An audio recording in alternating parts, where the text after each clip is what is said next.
الحمدللہ رب العالمین والصلاة والسلام علی سید الانبیاء والمرسلین وعلی آلہ الطیبین الطاہرین۔ معزز و محترم حاضرین گرامی قدر، اللہ رب العزت کا بے پایہ لطف و کرم ہے کہ جس کے فضل و احسان سے ہمیں ایمان اور اسلام کی عظیم دولت نصیب ہوئی۔ آج کی اس نشست میں ہم حقیقت ابدیت محمدی صلی اللہ علیہ وآلہ وسلم کے حوالے سے گفتگو کریں گے۔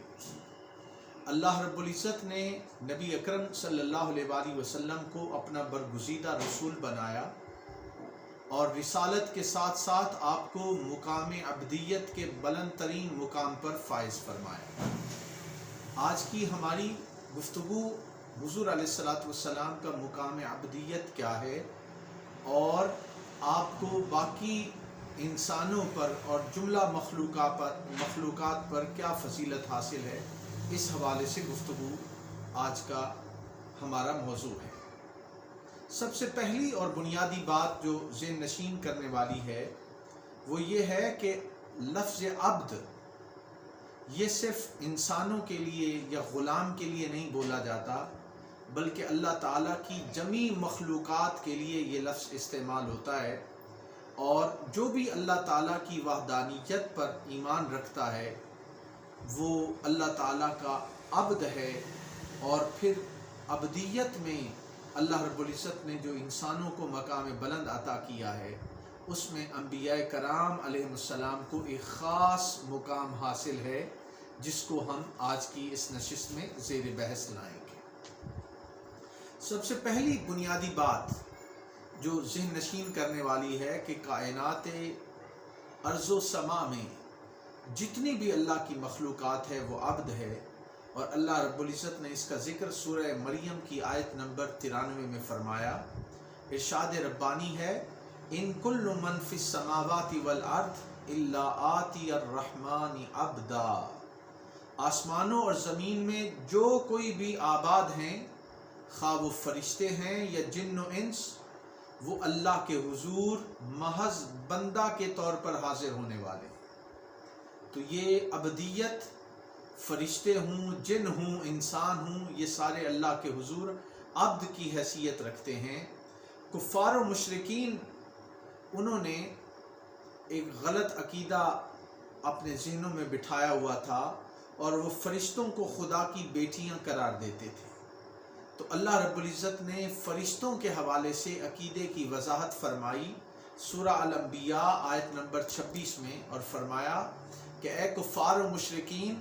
ملائکہ اور فرشتے اللہ تعالیٰ کی بیٹیاں نہیں بلکہ بل عباد مکرمون،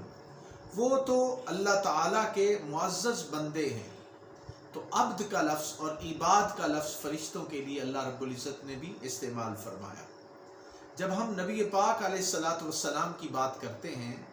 تو بڑا واضح فرمان ہے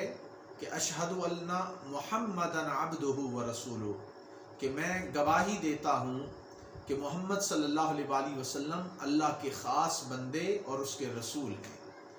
آج وہ اللہ کے خاص بندے کیسے ہیں،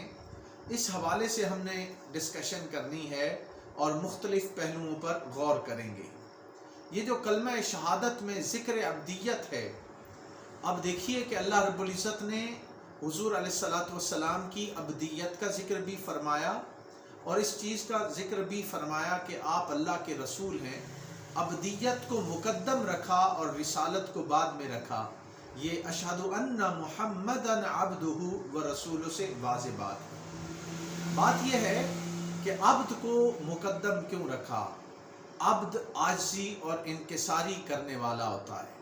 تو حضور علیہ السلام نے اپنے تعارف کو، اظہار بندگی کو اور عبدیت کو پہلے رکھا، اور آپ کا جو فضیلت والا پہلو تھا، رسالت کا پہلو تھا، اس کو بعد میں بیان فرمایا۔ یہ بنیادی بات ذرا ذہن نشین کرنے والی ہے، اور اس کے حوالے سے یہ دیکھنے کی ضرورت ہے کہ حضور علیہ السلام مقام ابدیت کے بلند ترین مقام پر فائز تھے، اور یہ وہ مقام ہے جس پر نبی اکرم صلی اللہ علیہ وآلہ وسلم خود فخر فرمایا کرتے تھے۔ اور یہ بات بھی ذہن نشین رکھیے کہ عبدیت اور بندگی اور غلامی یہ تواضع، عاجزی اور انکساری سے عبارت ہے، اور جب انسان اللہ کے حضور جتنی زیادہ عاجزی اور انکساری کرنے والا ہوتا ہے، اللہ رب العزت اسے اتنی زیادہ بلندی عطا فرماتا ہے۔ یہاں پہ میں صحیح مسلم کی ایک حدیث پاک آپ کی خدمت میں عرض کرتا ہوں۔ حضور علیہ الصلوۃ والسلام نے فرمایا وَمَا تَوَاضَعَ أَحَدٌ لِلَّهِ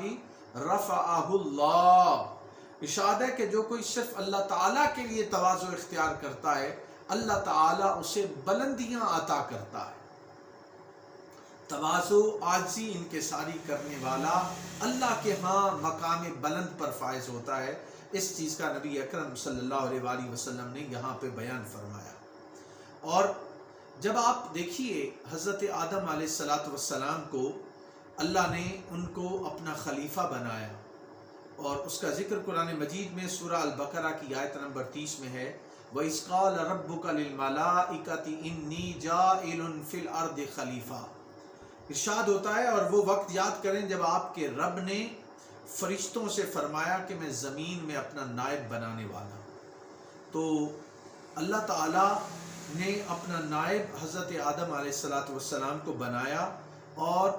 آپ کو پتہ ہے کہ کوئی بھی بڑی ہستی جب بھی اپنے نائب کا انتخاب کرتی ہے تو وہ اعلیٰ و عرفہ، بلند مقام والا، صاحب عزت و شان والا ہوتا ہے۔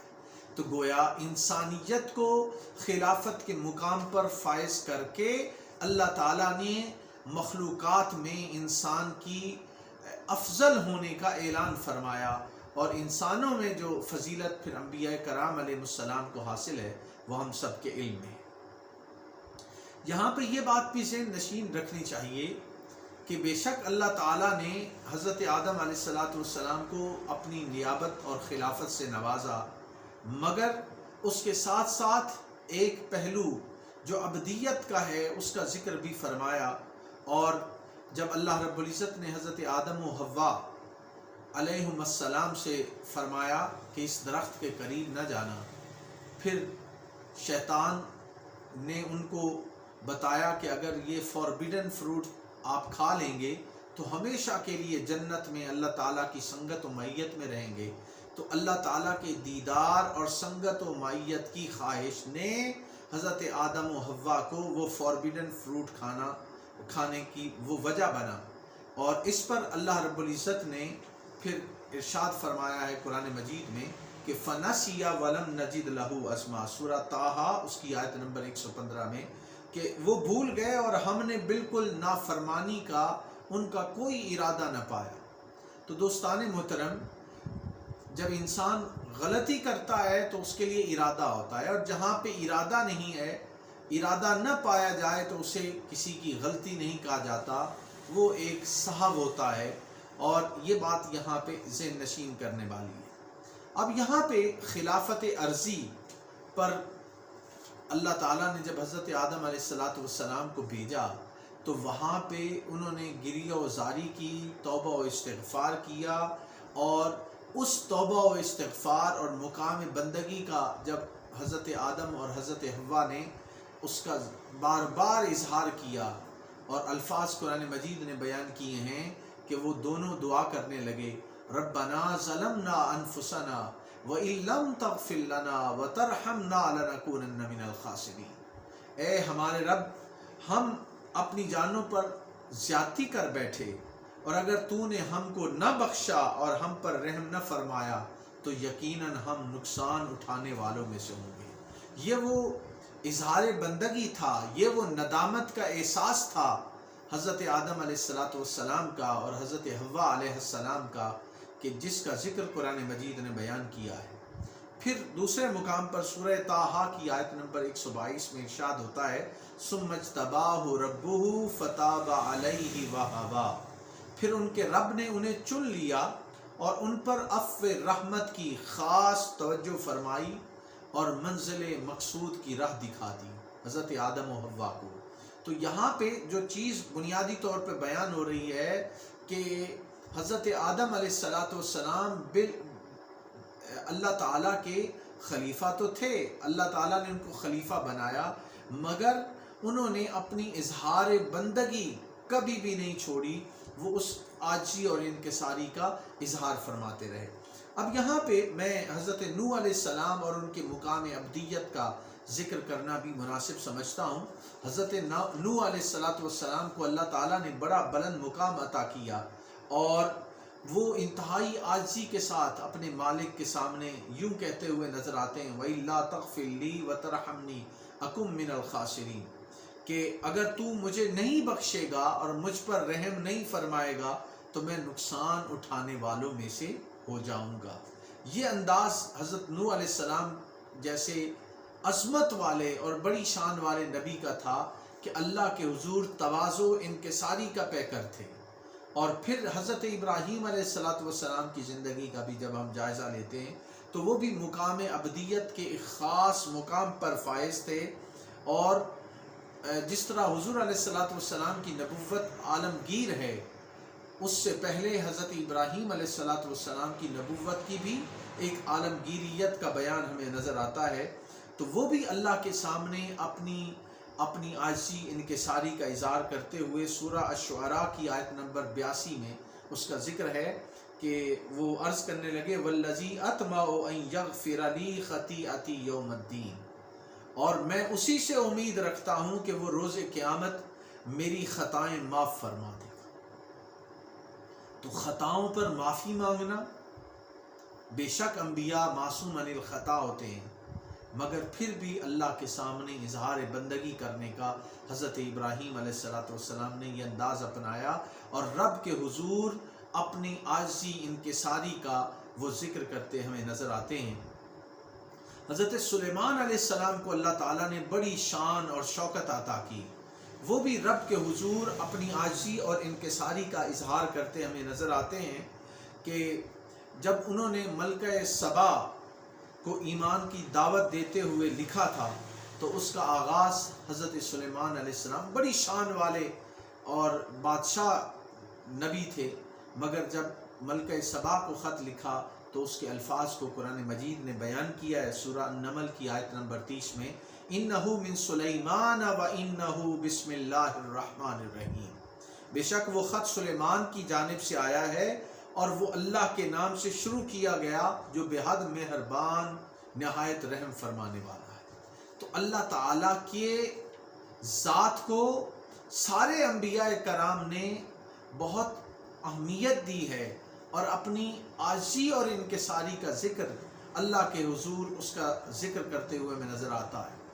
اسی طرح حضرت موسیٰ علیہ السلام اللہ کے اولو العزم پیغمبر تھے، وہ بھی اپنی بندگی کا اظہار کرتے ہوئے کہتے ہیں کہ جب ان سے انجانے میں ایک قتل ہو گیا تو اللہ کے حضور وہ یوں دعا کرتے ہیں قال ربی انی ظلمت نفسی فاغفر لی۔ موسیٰ علیہ السلام عرض کرنے لگے میرے رب بے شک میں نے اپنی جان پر ظلم کیا، سو تو مجھے معاف فرما دے۔ تو معافی کا اظہار کرنا،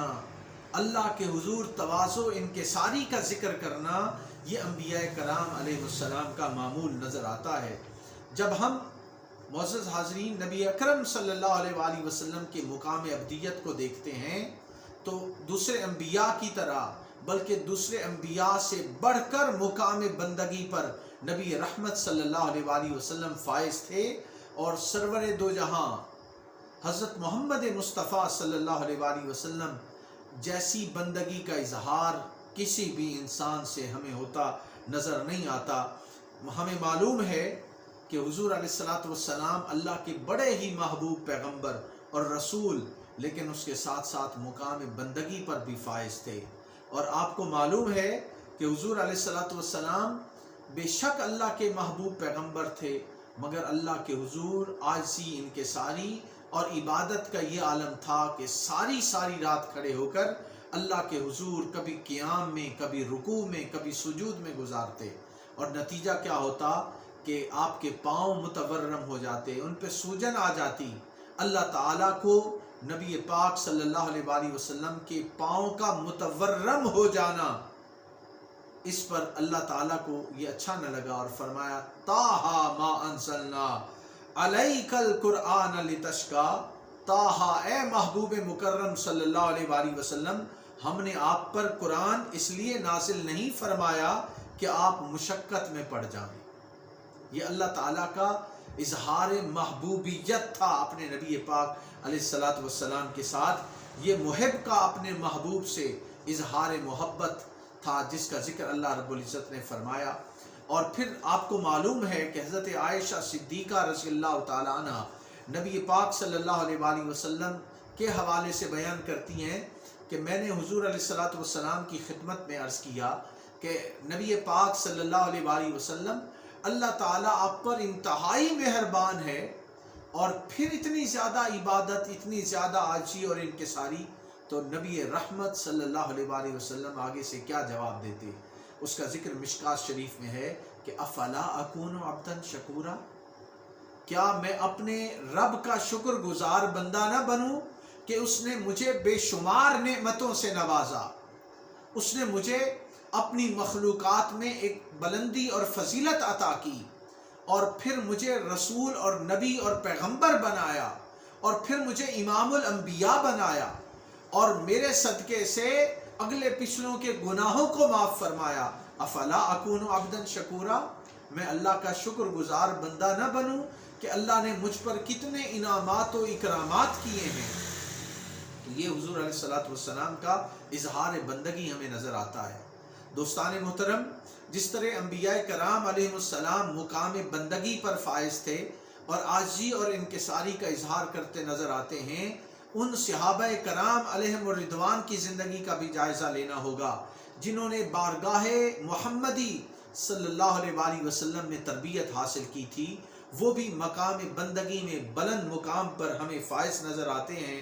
اور ان کی زندگی میں رنگ کہاں سے آیا تھا؟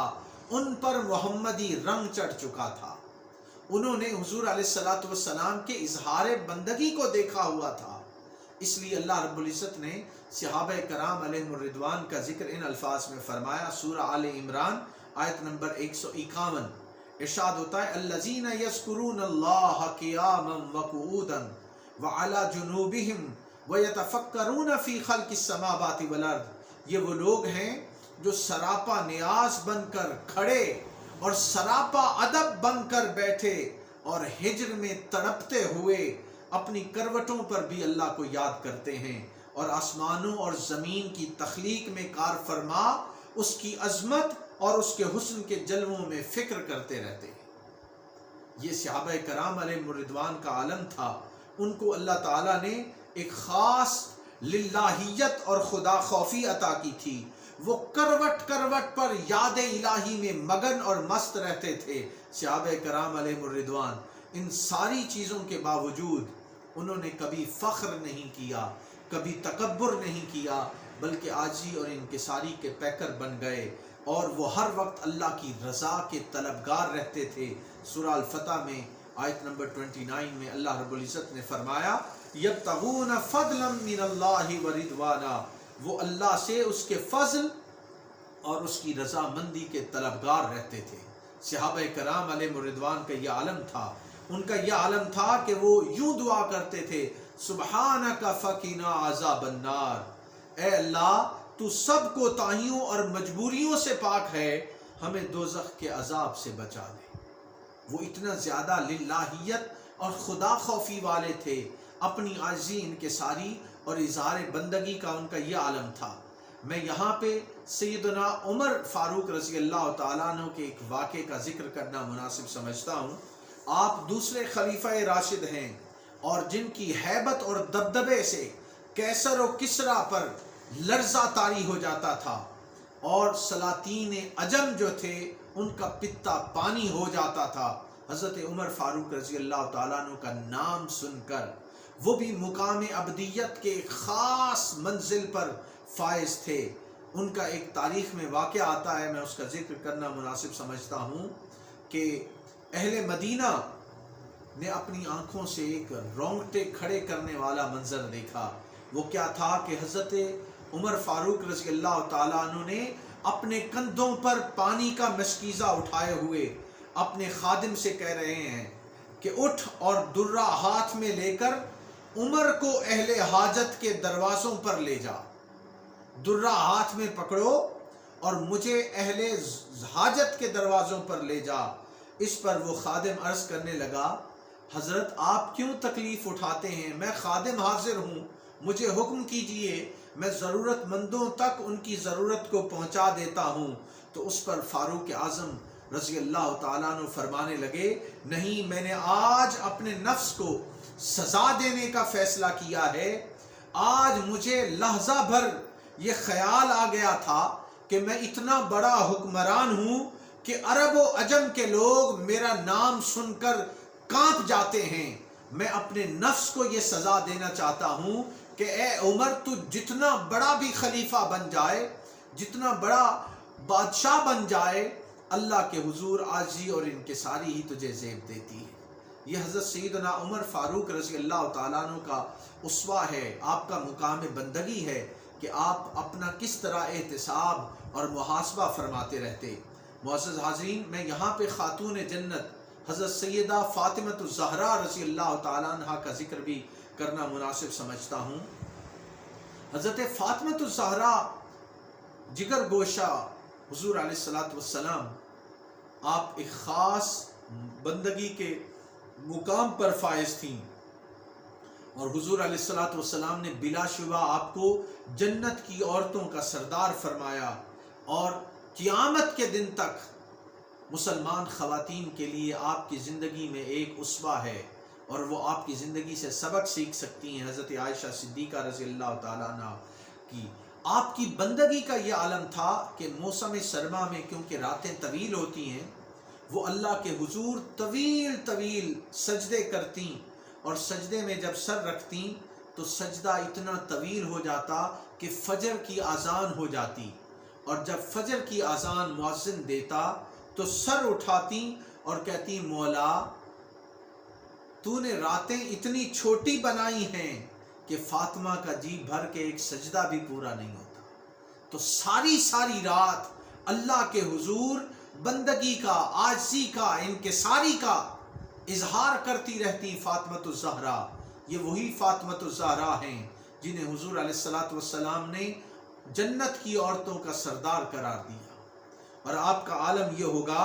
کہ جب قیامت کا دن ہوگا، روایت بیان کی گئی ہے کہ روز قیامت جب میدان حشر بپا ہوگا تو ایک ندا دینے والا ندا دے گا کہ لوگوں اپنی آنکھیں نیچی کر لو، خاتون جنت کی سواری گزرنے والی ہے۔ آپ کا یہ وہ مقام ہے، مگر اللہ کے حضور بندگی کے اور عاجزی انکساری کے کس مقام پر فائز تھے۔ ہمیں تھوڑی سی کوئی نیکی کر لیں تو ہم فخر کرنے لگ جاتے ہیں،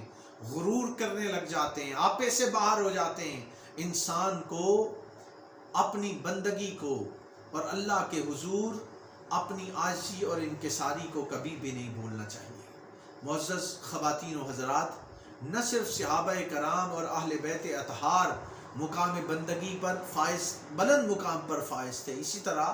حضور علیہ السلام کی امت کے صلحاء اور صالحین وہ بھی مقام بندگی کا اظہار کرتے نظر آتے ہیں۔ صحابہ کرام کے بعد تابعین، تبع تابعین اور باقی لوگوں کی زندگی میں بھی ہمیں اظہار بندگی کا بلند مقام نظر آتا ہے۔ میں یہاں پہ یہ بات بھی آپ کی خدمت میں گوش گزار کرنا چاہتا ہوں کہ اللہ کے حضور عاجزی انکساری کرنے کا اللہ نے انسانوں کو اور اہل ایمان کو حکم دیا ہے۔ سورہ الفرقان کی آیت نمبر 63 میں اللہ رب العزت نے ارشاد فرمایا، وَعِبَادُ الرَّحْمَنِ الَّذِينَ يَمْشُونَ عَلَى الْأَرْضِ هَوْنًا وَإِذَا خَاطَبَهُمُ الْجَاهِلُونَ قَالُوا سَلَامًا۔ رحمان کے بندے وہ ہیں جو زمین پر آہستگی سے چلتے ہیں، اور جب ان سے جاہل اکھڑ لوگ وہ ناپسندیدہ بات کرتے ہیں تو وہ سلام کہتے ہوئے الگ ہو جاتے ہیں، یعنی وہ جھگڑوں میں الجھتے نہیں ہیں، ان کے ساتھ بحث مباحثہ میں نہیں پڑتے، بلکہ عاجزی کا اظہار کرتے ہوئے وہ الگ تھلگ ہو جاتے ہیں، بحث مباحثہ نہیں کرتے اور فخر و تکبر کا اظہار نہیں کرتے۔ یہ رحمان کے بندوں کی پہچان ہے۔ اب یہاں پہ ایک بات جو سمجھنے والی ہے کہ بے شک حضور علیہ السلام نے اپنی عاجزی انکساری کا اظہار اللہ کے حضور فرمایا ہے، لیکن امت کو اور لوگوں کو زیب نہیں دیتا کہ وہ الفاظ جو حضور علیہ السلام نے اپنی عاجزی اور انکساری کے حوالے سے اللہ کے حضور بیان کیے ہیں وہ ہم اپنی زبانوں پر لائیں، کیونکہ ہمیں یہ بات ذہن نشین کر لینی چاہیے کہ بعد از خدا بزرگ توئی قصہ مختصر، کہ اللہ رب العزت کی ذات کے بعد جو عزت، مقام، رفعت، بلندی حضور علیہ السلام کو حاصل ہے وہ کسی اور انسان کو، کسی اور پیغمبر اور رسول کو اس دنیا میں اور اس جہان میں حاصل نہیں ہے۔ یہاں پہ یہ بات اہل ایمان کو پیش نظر رکھنی چاہیے کہ جب بھی حضور علیہ السلام کا ذکر کرنا ہو تو آپ کے مقام ابدیت پر ایمان ہی کافی ہے کہ اللہ نے آپ کو اپنا بندہ بنایا، اور جب بھی بات کرنی ہو تو حضور علیہ السلام کے مقام محبوبیت کو اجاگر کرنا چاہیے۔ کیسے؟ میں اس کا یہ پہلو آپ کی خدمت میں رکھنا چاہتا ہوں کہ حضور علیہ السلام کا ایک تو پہلو تھا مقام عبدیت، اور کوئی بھی شخص حضور علیہ السلام کے بندہ ہونے کا اور بشر ہونے کا انکار نہیں کر سکتا۔ جو نبی اکرم صلی اللہ علیہ وآلہ وسلم کی بشریت کا انکار کرتا ہے وہ قرآن پاک کی نص کا انکار کرتا ہے۔ قرآن مجید میں ارشاد ہے قل انما انا بشر مثلکم یوحی الی انما الہکم الہ واحد۔ دیکھیے حضور علیہ السلام ظاہری طور پہ ایک بشر ہیں مگر بے مثل بشر ہیں۔ اللہ رب العزت نے آپ پر وحی اتاری، اب دیکھنے میں سارے انسان ایک جیسے نظر آتے ہیں، مگر حضور علیہ السلام کو جو مقام بلند اور جو مقام امتیاز حاصل ہے وہ آپ پر اللہ کا وحی کا اترنا ہے، اللہ کی وحی کا آپ پر نازل ہونا ہے، اور پھر آپ کو مقام رسالت اور مقام محبوبیت جو اللہ رب العزت نے حضور علیہ السلام کا بیان کیا ہے اسے پیش نظر رکھنے کی ضرورت ہے، وہ کبھی بھی ہماری نظروں سے اوجھل نہیں ہونا چاہیے۔ معزز خواتین و حضرات، مقام عبدیت اور عبد کی 3 اقسام علماء نے بیان کی ہیں کہ عبد 3 قسم کے ہوتے ہیں۔ ایک عبد عابق ہے، ایک عبد رقیق ہے، اور ایک عبد معزون ہے۔ عبد عابق اس بھاگے ہوئے غلام کو کہتے ہیں جو اپنے آقا سے دور چلا گیا ہو، اور تمام کفار اور مشرکین عبد عابق کی تعریف میں آتے ہیں کہ بھاگا ہوا غلام جو اپنے مالک سے دور چلا گیا ہو، تو تمام کفار اور مشرکین عبد عابق میں آتے ہیں۔ اور دوسری قسم ہے عبد رقیق۔ عبد رقیق ایسا غلام ہوتا ہے جو ہر وقت اپنے آقا کی خدمت گزاری کے لیے تیار رہے، دائرہ اسلام میں داخل ہو، یعنی جس نے دائرہ اسلام میں اپنے آپ کو داخل کر لیا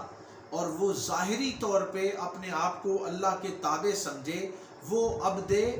عابق کہلاتا۔ عبد عابق تو کفار و مشرکین، اور دوسری قسم عبد رقیق جنہوں نے کلمہ پڑھ لیا، اسلام قبول کر لیا، دائرہ اسلام میں داخل ہو گئے، وہ عبد رقیق کہلائے۔ تیسری قسم ہے عبد معزون۔ عبد معزون اس غلام کو کہتے ہیں جو ہلکا بگوش ہو کر بندگی کے اس درجہ کمال کو پہنچ جائے کہ وہ اپنے سارے اختیارات کی باغ دوڑ اپنے مالک کے ہاتھ میں دے دے، اور اس کے ہر قول و فعل میں ہمہ وقت آقا کی رضا شامل۔ یعنی عبد معزون وہ غلام ہے جو اپنے آپ کو اپنے مالک کی رضا اور خوشنودی کے تابع کر دیتا ہے، اور عبد معزون کا وہ بلند مقام ہے جس پر حضور علیہ السلام فائز تھے، اور یہی وجہ ہے کہ نبی پاک علیہ السلام عبد معزون کے بلند ترین مقام پر تھے، اور عرض کرتے ہیں ان صلاتی و نسکی و محیای و مماتی للہ رب العالمین، میری نماز، میری قربانی، میری زندگی، میرا جینا مرنا اے اللہ تیری خاطر ہے۔ تو اپنے آپ کو اللہ کی رضا اور خوشنودی کے تابع بنا دیا۔ اس وجہ سے حضور علیہ السلام نے آپ کو ایک مقام بلند عطا کیا۔ یہاں پر میں معزز حاضرین ایک تقابل پیش کرنا چاہتا ہوں آپ کی خدمت میں۔ ایک ہے مقام عبدیت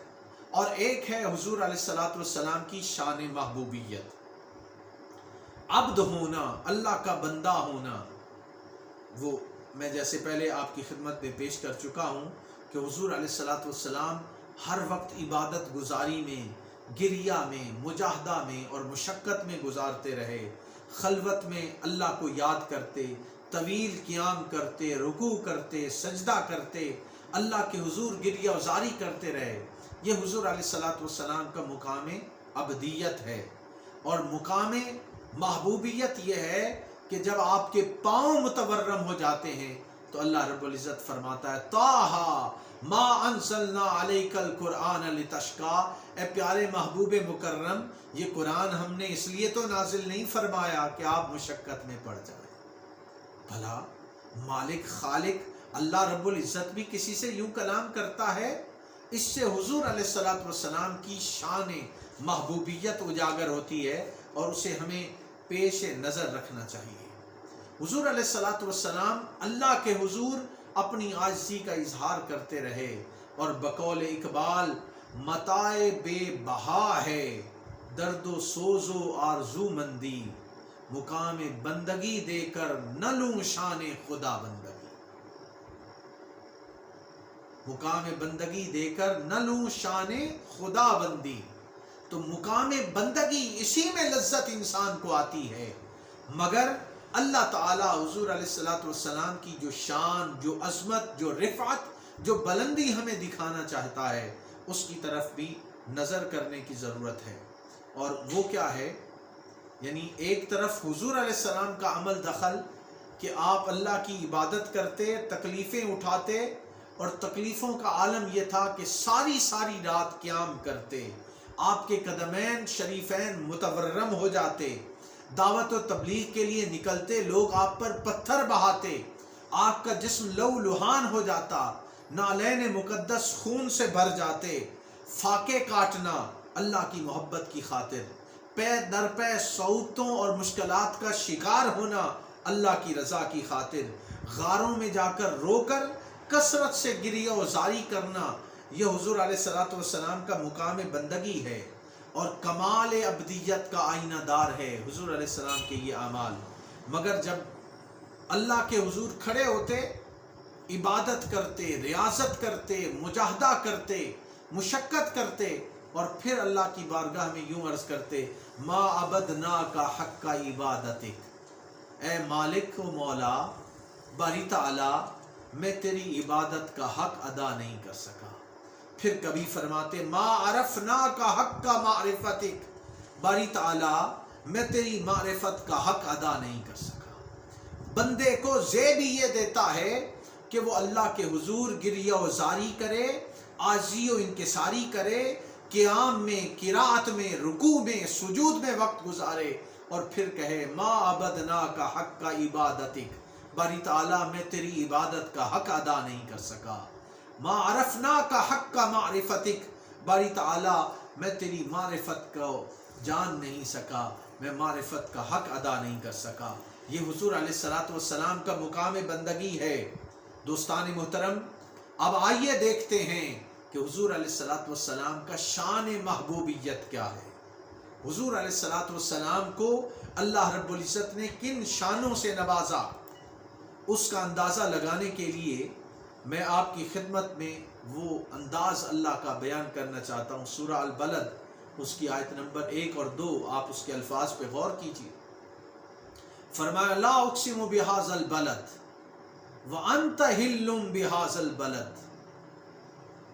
ارشاد ہوتا ہے میں اس شہر کی قسم کھاتا ہوں درآں حالے کہ اے محبوب مکرم آپ اس شہر میں رونق افروز ہیں۔ لا اقسم بہذا البلد، میں اس شہر مکہ کی قسم کھاتا ہوں کہ آپ کا وجود مسعود اس شہر میں رہتا ہے، اور میں اس شہر مکہ کی قسم اس لیے نہیں کھاتا کہ یہاں پہ صفا و مروہ ہے، میں اس شہر مکہ کی قسم اس لیے نہیں کھاتا کہ یہاں حجر اسود ہے، میں اس شہر مکہ کی قسم اس لیے نہیں کھاتا کہ یہاں پہ مقام ابراہیم ہے۔ بے شک یہ بڑی نسبتیں ہیں، یہ بڑی عظمت والی باتیں ہیں، مگر پیارے محبوب میں شہر مکہ کی قسم آپ کے وجود کی وجہ سے کھاتا ہوں، وَأَنْتَ حِلٌّ بِهَذَا الْبَلَدِ، اے پیارے محبوب مکرم آپ اس شہر میں بستے ہیں، آپ کا وجود مسعود اس شہر میں رہتا ہے، اس لیے اس شہر مکہ کی قسم کھانے کو جی چاہتا ہے۔ پھر آپ دیکھیے کہ حضور علیہ السلام کی یہ جو شان ہے جو اللہ تعالی ہمیں دکھانا چاہتا ہے وہ یہ ہے کہ حضور علیہ السلام کو اللہ تعالی نے بے شمار انعامات و اکرامات سے نوازا، علم میں فضیلت عطا کی، فضل میں فضیلت عطا کی، شان میں فضیلت عطا کی، انسانیت پر فضیلت عطا کی، تمام مخلوقات میں فضیلت عطا کی۔ اللہ رب العزت سورہ النساء کی آیت نمبر 113 میں ارشاد فرماتے ہیں وَعَلَّمَكَ مَا لَمْ تَكُنْ تَعْلَمْ وَقَانَ فَضْلُ اللَّهِ عَلَيْكَ عَظِيمًا، اور اس نے آپ کو وہ سب علم عطا کر دیا جو آپ نہیں جانتے تھے، اور آپ پر اللہ کا بڑا فضل ہے۔ علم میں فضیلت عطا کی، اور مقام محبوبیت کا یہ عالم تھا کہ اللہ رب العزت نے حضور علیہ السلام کے حوالے سے فرمایا وَمَا أَرْسَلْنَاكَ إِلَّا رَحْمَةً لِّلْعَالَمِينَ، اے نبی مکرم صلی اللہ علیہ وآلہ وسلم ہم نے آپ کو تمام جہانوں کے لیے رحمت بنا کر بھیجا ہے۔ اِنَّا أَرْسَلْنَاكَ شَاهِدًا وَمُبَشِّرًا وَنَذِيرًا،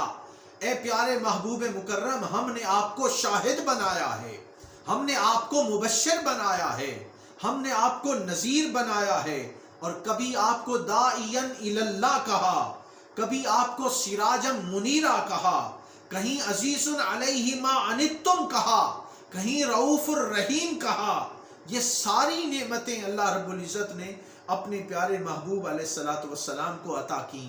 اور یہ آپ کی وہ شان محبوبیت ہے جس کو اللہ رب العزت نے بیان کیا۔ اب یہاں پر میں حضور علیہ السلام کی جو شان محبوبیت ہے، معزز حاضرین، نبی پاک علیہ السلام کی چند احادیث بھی حضور علیہ السلام کا جو مقام محبوبیت ہے اس حوالے سے آپ کی خدمت میں پیش کرنا چاہتا ہوں۔ آپ لوگوں کو معلوم ہے کہ حضور علیہ السلام نے فرمایا، اور یہ صحیح بخاری کی حدیث پاک ہے، کتاب العلم باب من یرد اللہ بہ خیرا یفقہہ فی الدین۔ حضور علیہ السلام فرماتے ہیں انما انا قاسم واللہ یؤتی، اللہ تعالی عطا فرماتا ہے اور تقسیم میں کرتا ہوں، یعنی عطائیں ساری خدا کی ہیں مگر بٹتی ہیں بارگاہ مصطفیٰ صلی اللہ علیہ وآلہ وسلم سے، یہ انداز ہے۔ پھر فرمایا الکرامت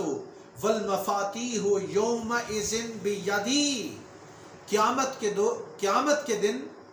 کرامت اور تمام خزانوں کی چابیاں میرے ہاتھ میں ہوں گی، حضور علیہ السلام بیان فرماتے ہیں۔ اور سنن دارمی میں ہے، فرمایا انا قائد المرسلین، میں رسولوں کا قائد ہوں گا، ولا فخر، مگر فخر نہیں کرتا، وانا خاتم النبیین، میں نبوت کا ختم کرنے والا ہوں، ولا فخر، مگر فخر نہیں کرتا، وانا اول شافع واول مشفع ولا فخر۔ حضور علیہ السلام فرماتے ہیں کہ میں خاتم النبیین ہوں مگر اس پہ فخر نہیں کرتا، میں شفاعت کرنے والا ہوں اور میری شفاعت قبول ہونے والی ہے لیکن فخر نہیں کرتا۔ کہ حضور علیہ السلام کی وہ شان محبوبیت ہے۔ اور سنن دارمی میں معزز خواتین و حضرات، حضور علیہ السلام نے فرمایا انا اولہم خروجا وانا قائدہم اذا وفدوا وانا خطیبہم اذا انصتوا وانا مشفعہم اذا حبسوا وانا مبشرہم اذا عیسوا والکرامت والمفاتیح یومئذ بیدی وانا اکرم ولد آدم علی ربی یطوف علی الف خادم کأنہم بید مکنون ولؤلؤ منثور۔ سنن دارمی میں یہ حدیث پاک درج ہے۔ حضور علیہ السلام روز محشر کے اس واقعے کی طرف اشارہ فرما رہے ہیں کہ روز محشر مجھے سب سے پہلے اٹھایا جائے گا اور میں تمام لوگوں کے وفود کا قائد ہوں گا، سارے خاموش ہوں گے، میں ان کا خطیب ہوں گا، اور جب وہ مشکل میں پھنسے ہوں گے ان کی شفاعت کروں گا، اور جب وہ نا امید ہوں گے میں انہیں بشارت دوں گا، تمام کرامتیں اور خدائی خزانوں کی چابیاں اس دن میرے ہاتھ میں ہوں گی۔ حضور علیہ الصلوۃ والسلام فرماتے ہیں اللہ کے خزانوں کی چابیاں میرے ہاتھ میں ہوں گی، مجھے میرے رب کی قسم میں بنی آدم میں سے افضل پیدا کیا گیا ہوں، اور میرے ارد گرد 1000 خدام طواف کرتے ہوں گے، وہ ایسے ہوں گے جیسے سفید موتی یا چمکتے ہوئے در منصور، یعنی 1000 خادم میرے ارد گرد پھر رہے ہیں۔ یہ حضور علیہ الصلوۃ والسلام کا وہ مقام بلند ہے، یہ حضور علیہ الصلوۃ والسلام کی وہ شان محبوبیت ہے جو اللہ تعالیٰ نے حضور علیہ الصلوۃ والسلام کو عطا کی۔ اور حضور علیہ الصلوۃ والسلام فرماتے ہیں سنن ترمذی میں اعلی درجۃ فی الجنۃ لا ینالها الا رجل واحد وارجو ان اکون انا ہوا۔ حضور علیہ الصلوۃ والسلام فرماتے ہیں کہ جنت میں ایک ایسا اعلیٰ مقام ہے جہاں کسی کی رسائی نہ ہوگی مگر ایک ہستی کی، اور میں امید کرتا ہوں کہ وہ میں ہوں گا۔ وہ جنت کا بلند ترین مقام جس پر اللہ رب العزت مجھے فائز فرمائے گا، وہ مقام میرے سوا کسی اور کو نصیب نہیں ہوگا۔ حضور علیہ الصلوۃ والسلام فرماتے ہیں، اور ترمذی شریف میں ہے کتاب المناقب باب فی فضل النبی صلی اللہ علیہ وآلہ وسلم اذا کان یوم القیامت کنت امام النبیین وخطیبہم وصاحب شفاعتہم غیر فخر۔ حضور علیہ السلام فرماتے ہیں کہ جب قیامت کا دن آئے گا تو میں نبیوں کا امام ہوں گا، میں ان کا خطیب ہوں گا اور ان کی شفاعت کروں گا، مجھے کوئی فخر نہیں اس بات۔ اتنی بڑی شان محبوبیت مگر پھر بھی فخر نہیں کرتے، بلکہ عاجزی اور انکساری کے پیکر بن کر حضور علیہ الصلوۃ والسلام اپنی زندگی گزارتے ہوئے ہمیں نظر آتے ہیں۔ دوستان محترم، ایک طرف حضور علیہ الصلوۃ والسلام کی شان محبوبیت ہے اور دوسری طرف حضور علیہ الصلوۃ والسلام کی ابدیت ہے۔ ان دونوں کے اندر ریلیونس کیا ہے؟ ان دونوں کا آپس میں تعلق اور اس کی سگنیفیکنس کیا ہے؟ حضور علیہ الصلوۃ والسلام کو اللہ رب العزت نے شان محبوبیت سے نوازا تاکہ لوگوں کے عقائد درست ہو جائیں، اور بندگی کا ذکر فرمایا تاکہ کوئی حضور علیہ الصلوۃ والسلام کو مقام محبوبیت سے اور مقام رسالت سے اٹھا کر کہیں عبودیت کے یعنی اللہ تعالیٰ کے مقام پر نہ پہنچا دیں، یعنی معبود نہ بنا لیں۔ اس لیے شان ابدیت کو عقیدے کی وضاحت کرنی ہو تو اللہ تعالیٰ فضیلت اور مثلیت کو ایک جگہ بیان فرماتا ہے، جیسے میں نے مثال دی انما انا بشر مثلکم، کہ میں بظاہر تمہارے جیسا انسان ہوں، مگر یاد رکھنا یوحا الیہ، مجھ پر اللہ کی وحی آتی ہے۔ تو جس پر اللہ کی وحی آئے اور وہ شخص جس پر وحی نہیں آتی، وہ دونوں برابر کیسے ہو سکتے ہیں؟ ان کا مقام ایک جیسا کیسا ہو سکتا ہے؟ حضور علیہ الصلوۃ والسلام کو یہ فضیلت ہے جو اللہ رب العزت نے عطا کی، اور اس کو ہمیشہ پیش نظر رکھنا چاہیے۔ حضور علیہ الصلوۃ والسلام مقام رسالت آپ کو جو عطا کیا گیا وہ تمام انبیاء کرام کی رسالت و نبوت سے بڑھ کے۔ آپ دیکھیے کہ حضرت سلیمان علیہ الصلوۃ والسلام جلیل القدر اور صاحب عظمت نبی ہیں، مگر وہ اپنی دعاؤں میں اللہ کے حضور یوں دعا کرتے نظر آتے ہیں ان اعمل صالحا ترضاہ وادخلنی برحمتک فی عبادک الصالحین، سورہ النمل آیت نمبر 19۔ ارشاد ہوتا ہے میں ایسے نیک عمل کرتا رہوں جن سے تو راضی ہو، اور مجھے اپنی قرب والے نیکوکار بندوں میں داخل ہو جا۔ تو اللہ کی رضا کے طلبگار رہے حضرت سلیمان علیہ الصلوۃ والسلام، اور دوسری طرف حضور علیہ الصلوۃ والسلام کا شان محبوبیت اور مقام دیکھیے کہ سورہ الضحیٰ کی آیت نمبر 5 میں اللہ رب العزت نے فرمایا وَلَسَوْفَ يُعْتِيكَ رَبُّكَ فَتَرْضَىٰ، اور آپ کا رب ان قریب آپ کو اتنا کچھ عطا فرمائے گا کہ آپ راضی ہو جائیں۔ وَلَسَوْفَ يُعْتِيكَ رَبُّكَ فَتَرْضَىٰ، اے پیارے محمد مصطفیٰ صلی اللہ علیہ وآلہ وسلم، آپ کا رب ان قریب آپ کو اتنا کچھ عطا کرے گا کہ آپ راضی ہو جائیں گے۔ سلیمان علیہ السلام، باقی انبیاء کرام علیہ السلام، وہ اللہ کی رضا کے طلبگار رہتے ہیں۔ اور حضور کی شان محبوبیت دیکھیے کہ اللہ تعالی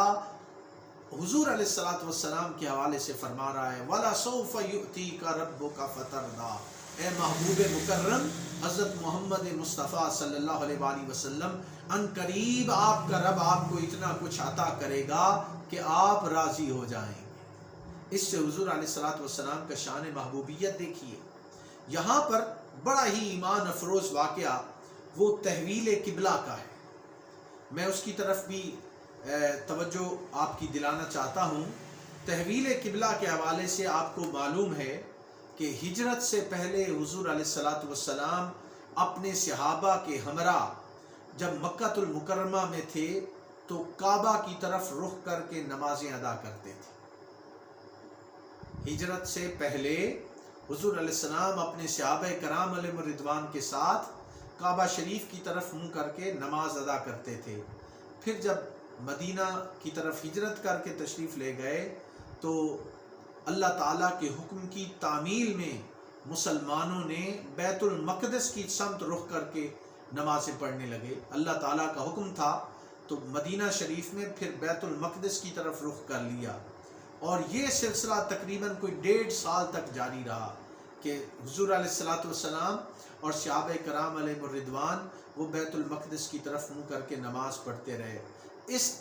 اس دوران یعنی حضور علیہ السلام نماز ادا فرماتے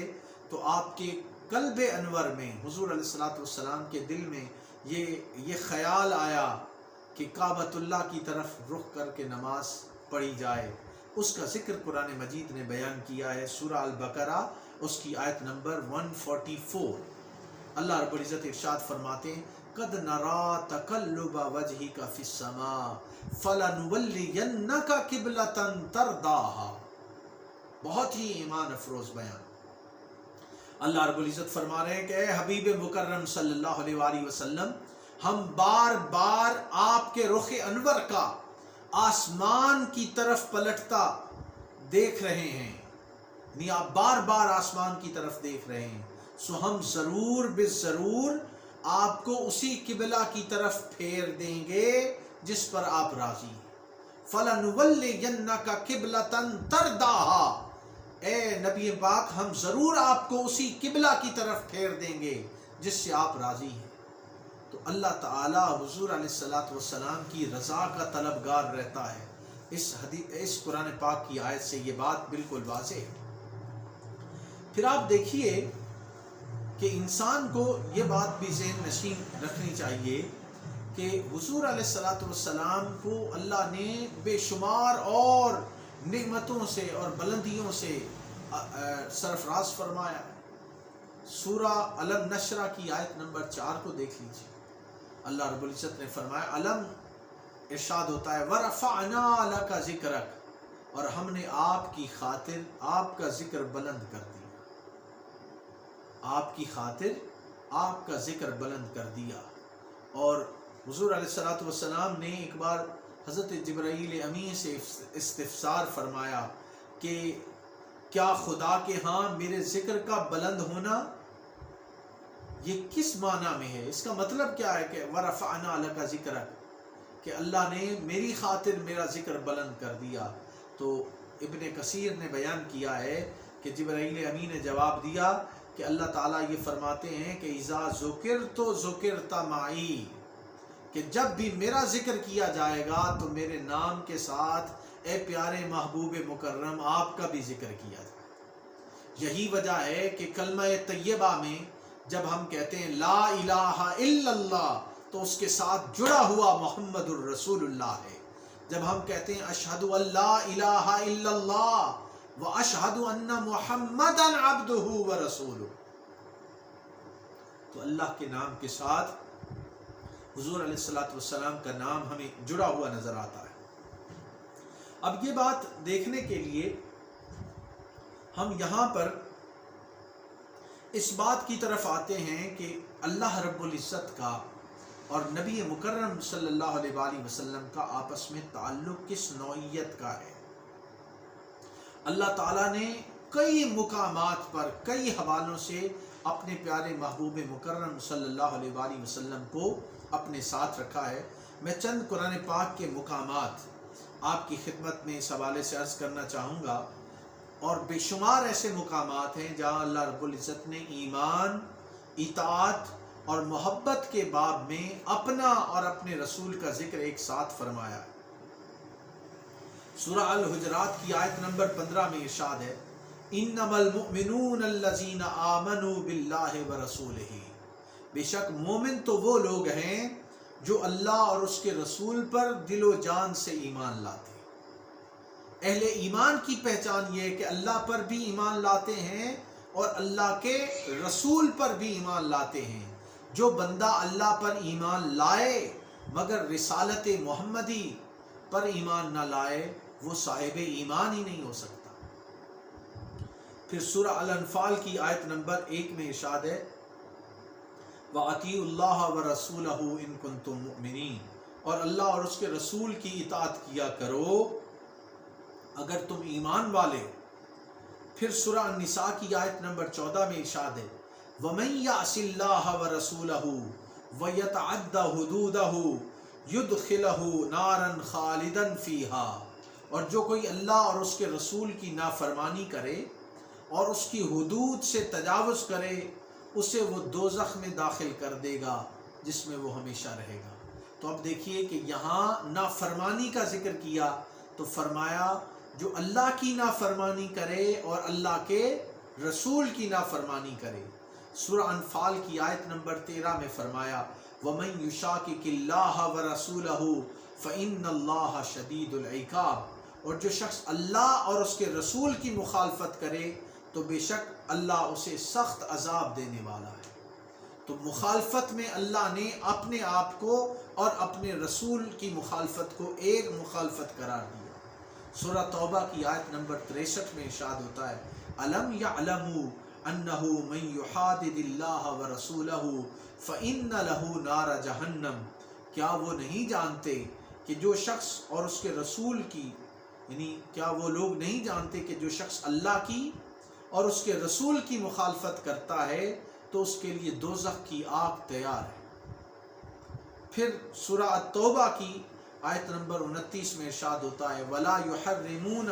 مَا حَرَّمَ اللَّهُ وَرَسُولَهُ، اور نہ ان چیزوں کو حرام جانتے ہیں جنہیں اللہ اور اس کے رسول نے حرام قرار دیا۔ پھر ارشاد ہوتا ہے، انما جزاء الذین یحاربون اللہ ورسولہ، بے شک جو لوگ اللہ اور اس کے رسول سے جنگ کرتے ہیں۔ سورہ مائدہ آیت نمبر 33۔ پھر سورہ توبہ کی آیت نمبر 59 میں فرمایا، وَلَوْ أَنَّهُمْ رَضُوا مَا آتَاهُمُ اللَّهُ وَرَسُولُهُ وَقَالُوا حَسْبُنَا اللَّهُ، اور کیا ہی اچھا ہوتا اگر وہ لوگ اس پر راضی ہو جاتے جو ان کو اللہ اور اس کے رسول نے عطا فرمایا تھا، اور کہتے کہ ہمیں اللہ ہی کافی ہے۔ اسی طرح سورہ التوبہ کی آیت نمبر 74 میں فرمایا، وَمَا نَقَمُوا إِلَّا أَنْ أَغْنَاهُمُ اللَّهُ وَرَسُولُهُ مِنْ فَضْلِهِ، اور وہ اسلام اور رسول کے عمل میں سے اور کسی چیز کو ناپسند نہ کر سکے سوائے اس کے کہ انہیں اللہ اور اس کے رسول نے اپنے فضل سے غنی کر دیا تھا۔ سورہ التوبہ کی آیت نمبر 59 میں ارشاد فرمایا، سَيُؤْتِينَ اللَّهُ مِنْ فَضْلِهِ وَرَسُولِهِ، ان قریب ہمیں اللہ اپنے فضل سے اور رسول مزید عطا فرمائے گا۔ سورہ التوبہ کی آیت نمبر 3 میں فرمایا، وَأَذَانٌ مِّنَ اللَّهِ وَرَسُولِهِ، یہ آیات اللہ اور اس کے رسول کی جانب سے اعلان عام ہے۔ براءۃ من اللہ ورسولہ، اللہ اور اس کے رسول کی طرف سے بیزاری دست برداری کا اعلان ہے۔ پھر فرمایا، فَإِن تَنَازَعْتُمْ فِي شَيْءٍ فَرُدُّوهُ إِلَى اللَّهِ وَالرَّسُولِ، پھر اگر کسی مسئلہ میں تم آپس میں اختلاف کرو تو اسے حتمی فیصلہ کے لیے اللہ اور اس کے رسول کی طرف لوٹا دو۔ سورہ الاحزاب میں فرمایا، انعم اللہ علی وانعمت علی، جس پر اللہ نے احسان فرمایا اور آپ نے بھی احسان کیا یعنی اس کو وہ چیز دی جو اس کے حوصلہ سے زیادہ تھی۔ یہ سارا بیان اللہ رب العزت نے قرآن پاک میں اپنے محبوب کا ذکر اپنے نام کے ساتھ فرمایا۔ اسی طرح سورہ الاحزاب کی آیت نمبر 37 میں ارشاد ہوتا ہے وَمَا كَانَ لِمُؤْمِنٍ وَلَا مُؤْمِنَةٍ إِذَا قَضَى اللَّهُ وَرَسُولُهُ أَمْرًا أَن يَكُونَ لَهُمُ الْخِيَرَةُ مِنْ أَمْرِهِمْ، اور کسی مومن مرد اور مومن عورت کو یہ حق نہیں ہے کہ جب اللہ اور اس کا رسول کسی کام کا فیصلہ فرما دے تو پھر ان کا اپنے معاملے میں کچھ اختیار باقی رہے۔ یعنی جب اللہ فیصلہ فرما دے اور اللہ کا محبوب فیصلہ فرما دے تو پھر ان کے پاس اپنا کوئی رائٹ نہیں رہتا کہ وہ اس سے اختلاف کریں۔ اس چیز کو اللہ رب العزت نے اب یہ کئی آیات میں نے آپ کی خدمت میں پیش کی جس میں اللہ رب العزت نے اپنے محبوب کا ذکر اور اپنا ذکر ساتھ ساتھ فرمایا ہے۔ اب یہ جو بنیادی بات سمجھنے والی ہے وہ یہ بھی ہے کہ آپ کو معلوم ہے ایک اور تاریخی واقعہ جسے سورہ الحجرات میں بیان کیا گیا ہے، وہ بھی آپ کی خدمت میں پیش کرنا چاہتا ہوں کہ کچھ صحابہ کرام نے حضور علیہ السلام سے پہلے قربانی کر لی۔ اللہ تعالیٰ کو صحابہ کرام کی یہ ادا پسند نہیں آئی اور اللہ تعالیٰ نے اسے ناپسند فرمایا، اور سورہ الحجرات کی آیت نمبر 1 میں ارشاد ہے یا ایھا الذین آمنوا لا تقدموا بین یدی اللہ ورسولہ، اے ایمان والو تم اللہ اور رسول سے کسی معاملہ میں سبقت نہ کیا کرو۔ بھلے قربانی تھی، جب تک نبی پاک علیہ السلام نے قربانی نہیں کی تمہیں جرأت کیسے ہوئی قربانی کرنے کی؟ اللہ اور اس کے رسول سے سبقت نہ لیا کرو۔ یہ حضور علیہ السلام کو آپ کی قربانی سے پہلے جب صحابہ کرام نے قربانی کر لی تو اللہ نے حکم دیا وہ صحابہ کرام علیہم الرضوان جنہوں نے حضور علیہ السلام سے پہلے قربانی کر لی تھی، اللہ رب العزت نے ان صحابہ کو حکم دیا کہ وہ دوبارہ قربانی کریں۔ یہ وہ شان محبوبیت ہے جس کا اللہ نے حضور علیہ السلام کی شان اور عظمت کے حوالے سے بیان فرمایا۔ غزوہ تبوک کے حوالے سے آپ لوگوں کا علم ہے کہ حضور علیہ السلام کی خدمت میں حضرت ابو بکر صدیق رضی اللہ تعالیٰ عنہ اپنا سارا مال لے کر حضور کی خدمت میں پیش ہوئے۔ حضور علیہ السلام نے اپنے جانثار صحابی سے پوچھا کہ اے ابو بکر اپنے گھر میں کیا چھوڑ کے آئے ہو؟ ما ابقیت لأہلک یا ابا بکر، جامع ترمذی میں سنن دارمی میں موجود ہے کہ اے ابو بکر اپنے گھر والوں کے لیے کیا چھوڑ کے آئے ہو؟ تو بیان ہے کہ حضرت ابو بکر صدیق نے فرمایا ابقیت لہم اللہ ورسولہ، میں ان کے لیے اللہ اور اس کا رسول چھوڑ کر آیا۔ یہ اہل ایمان اور صحابہ کرام کا حضور علیہ السلام کے ساتھ محبت اور عقیدت کا یہ عالم تھا۔ اور آپ کو معلوم ہے کہ جب اللہ تعالیٰ کی وحدانیت کا درس حضور علیہ السلام مکہ کے لوگوں کو دے رہے تھے اور توحید خداوندی پر دلیل کے طور پہ کفار اور مشرکین نے جب آپ سے کہا کہ ہم اللہ کو ایک مان لیں، اس پہ کوئی دلیل ہے؟ تو قرآن مجید میں ارشاد ہوتا ہے کہ حضور علیہ السلام نے فرمایا فَقَدْ لَبِثْتُ فِيكُمْ عُمُرًا مِّن قَبْلِهِ أَفَلَا تَعْقِلُونَ، لوگوں بے شک میں اس قرآن کے اترنے سے قبل بھی تمہارے اندر عمر کا ایک حصہ بسر کر چکا ہوں، سو کیا تم عقل نہیں رکھتے؟ میری کتاب زندگی کا ورق تمہارے سامنے ہے، اگر اس میں کوئی نقص، کوئی کمی، کوئی عیب نظر آ جائے تو اللہ کی وحدانیت کا انکار کر دینا، اور اگر میری 40 سالہ زندگی بے عیب اور بے نقص ہے تو پھر اللہ کی وحدانیت کا اقرار کر لو، اللہ کی توحید کو مان لو۔ تو اپنی ذات کو اللہ کی توحید اور وحدانیت پر حضور علیہ السلام نے اپنے آپ کو دلیل کے طور پہ پیش فرمایا۔ اور قرآن مجید نے مشرکین اور منافقین کی ایک پہچان بتائی ہے، خاص کر کے گروہ منافقین کی پہچان قرآن مجید نے بیان کی ہے سورہ النساء کی آیت نمبر 61 میں۔ اس میں ارشاد ہوتا ہے کہ وَإِذَا قِيلَ لَهُمْ تَعَالَوْا إِلَىٰ مَا أَنزَلَ اللَّهُ وَإِلَى الرَّسُولِ رَأَيْتَ الْمُنَافِقِينَ يَصُدُّونَ عَنْكَ صُدُودًا، جب ان سے کہا جاتا ہے کہ اللہ اور اللہ کے نازل کردہ قرآن کی طرف آؤ اور رسول کی طرف آ جاؤ، تو آپ منافقوں کو دیکھیں گے کہ وہ آپ کی طرف رجوع کرنے سے گریزاں ہیں۔ وَإِذَا قِيلَ لَهُمْ تَعَالَوْا إِلَىٰ مَا أَنزَلَ اللَّهُ، اللہ کے نازل کردہ احکام کی طرف آ جاؤ اور رسول پاک کی طرف آ جاؤ، تو فرمایا منافقوں کی پہچان یہ ہے کہ وہ محبوب آپ کی طرف آنے سے کترائیں گے۔ تو یہ وہ شان ہے جو اللہ رب العزت نے حضور علیہ الصلوۃ والسلام کو عطا کی ہے، اور اس کا بیان کئی مقامات پر ہے۔ سورہ النساء کی آیت نمبر 65 میں ارشاد ہوتا ہے فَلَا وَرَبِّكَ لَا يُؤْمِنُونَ حَتَّى يُحَكِّمُوكَ فِي مَا شَجَرَ بَيْنَهُمْ ثُمَّ لَا يَجِدُوا فِي أَنفُسِهِمْ حَرَجًا مِّمَّا قَضَيْتَ وَيُسَلِّمُوا تَسْلِيمًا۔ اہل ایمان کو اللہ رب العزت فرما رہا ہے کہ اے حبیب مکرم، آپ کے رب کی قسم یہ لوگ مسلمان نہیں ہو سکتے یہاں تک کہ اپنے درمیان واقع ہونے والے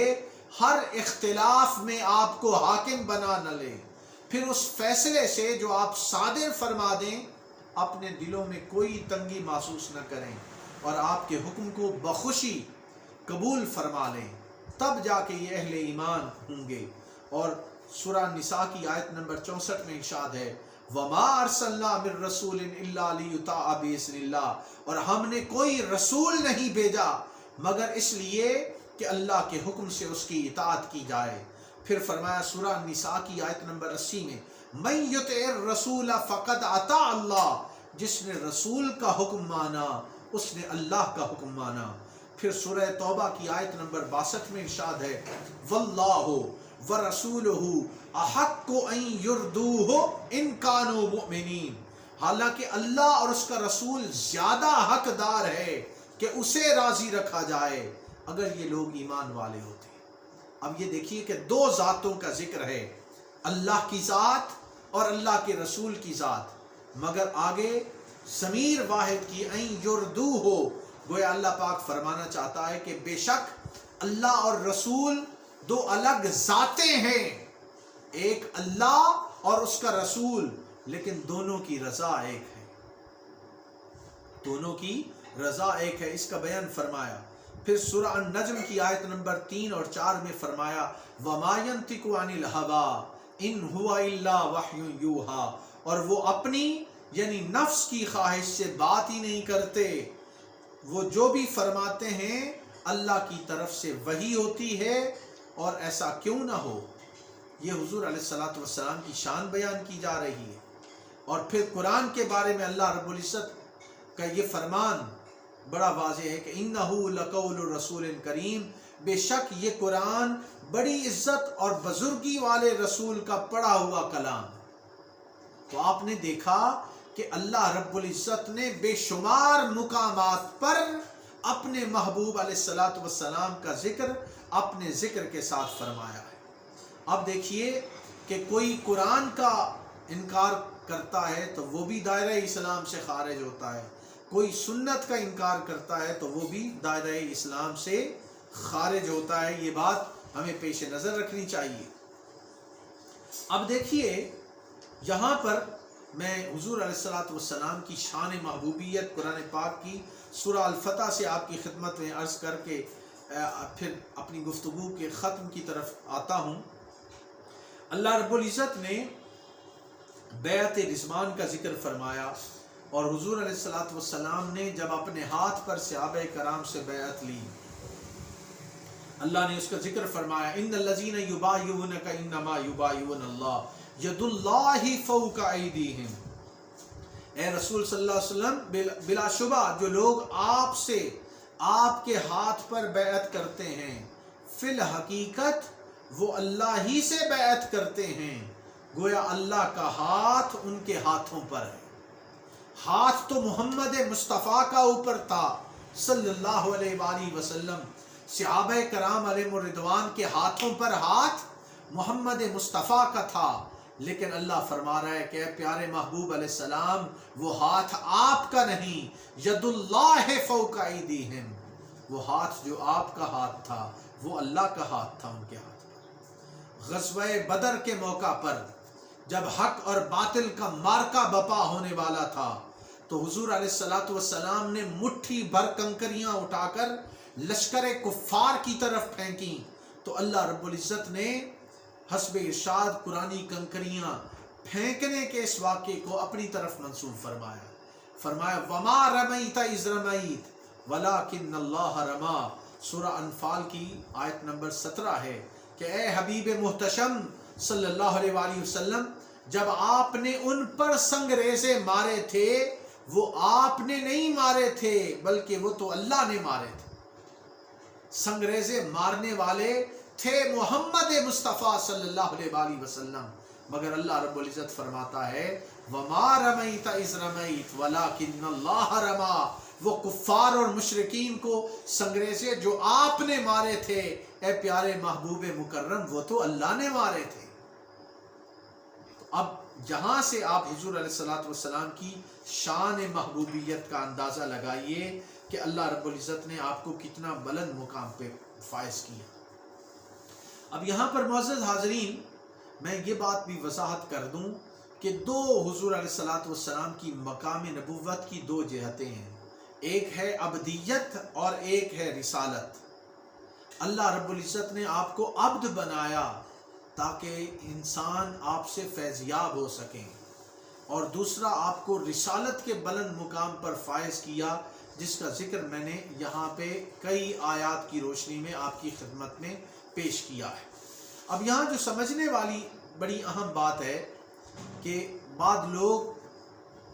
جب حضور علیہ الصلوۃ والسلام کی مثلیت اور عبدیت کی بات ہوتی ہے اور فضیلت کی بات ہوتی ہے تو وہ کنفیوز ہو جاتے ہیں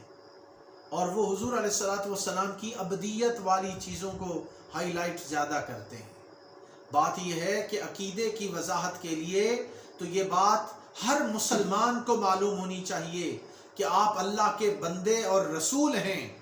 اللہ تعالی قادر مطلق ہے اور حضور علیہ الصلوۃ والسلام اللہ کے بندے اور غلام ہیں، مگر ساتھ اللہ تعالیٰ نے حضور کا جو مقام دکھایا ہے اس کو ہر وقت پیش نظر رکھنی چاہیے۔ نبی علیہ الصلوۃ والسلام کی ذات کو دیکھنے والے دو طرح کے لوگ تھے، ایک حضرت ابو بکر صدیق اور عمر فاروق کی آنکھ تھی دیکھنے والی، ایک ابو جہل اور ابو لہب کی آنکھ تھی دیکھنے والی۔ ابو جہل ابو لہب یہ دیکھتے اور وہ کہتے ما نراک الا بشرا مثلنا، ہمیں تو تم ہمارے جیسا ایک بشر ہی دکھائی دیتے ہو۔ لیکن جب ابو بکر و عمر عثمان و علی کی نظر پڑتی وہ دیکھتے کہ ہے تو بشر مگر جسم پر مکھی نہیں بیٹھتی، ہیں تو بشر مگر جسم سے جب پسینہ بہتا ہے تو اس میں سے خوشبو کے ہلے آتے ہیں تو بشر کہ زمین پر چلتے ہیں مگر اللہ رب العزت آپ کی قسمیں اٹھاتا ہے، ہیں تو بشر رہتے ہیں مکہ شہر میں مگر اس شہر میں حضور کے وجود کی وجہ سے اللہ رب العزت اس شہر کی قسم اٹھاتا ہے۔ یہ وہ حضور علیہ الصلوۃ والسلام کا مقام بلند ہے جس کو ہمیشہ پیش نظر رکھنا چاہیے۔ اللہ رب العزت نے انسانوں میں انبیاء کو فضیلت عطا کی اور انبیاء کی فضیلت میں فرمایا تلک الرسل فضلنا بعضهم علی بعض، یہ سب میرے رسول ہیں، ان میں سے ہم نے بعض کو بعض پر فضیلت عطا کی۔ تو فضیلت جو حضور علیہ الصلوۃ والسلام کو عطا کی وہ سارے انبیاء پر آپ کی فضیلت بلند مقام کی ہے۔ فرمایا منہم من کلم اللہ ورفع بعضهم درجات، بعض سے اللہ نے کلام کیا اور بعض کے درجات کو بہت ہی بلند کر دیا۔ جن کے درجے کو اللہ نے سب سے بلند کیا وہ تاجدار کائنات حضرت محمد مصطفیٰ صلی اللہ علیہ وآلہ وسلم ہیں۔ آپ کی محبت اس بات کا تقاضا کرتی ہے کہ ہم حضور علیہ الصلوۃ والسلام کی ذات کا جب بھی بیان کریں تو آپ کی بشریت پر، آپ کی عبدیت پر جو آپ نے عاجزی اور انکساری کا اللہ کے حضور ذکر کیا ہے اس پر ایمان ہی کافی ہے۔ جب بھی بیان کرنا ہو تو پھر حضور کی فضیلت کو بیان کرنا چاہیے، آپ کی شان محبوبیت کو بیان کرنا چاہیے۔ جس طرح اللہ نے آپ کو بیان فرمایا ہے قرآن میں اس طرح آپ کی فضیلت کے چرچے کرنا چاہیے۔ اللہ رب العزت ہمیں حضور علیہ الصلاۃ والسلام کے مقام ابدیت و رسالت کو سمجھنے کی توفیق عطا فرمائے اور ہمارے اعمال کی اصلاح فرمائے۔ والسلام علیکم ورحمۃ اللہ وبرکاتہ۔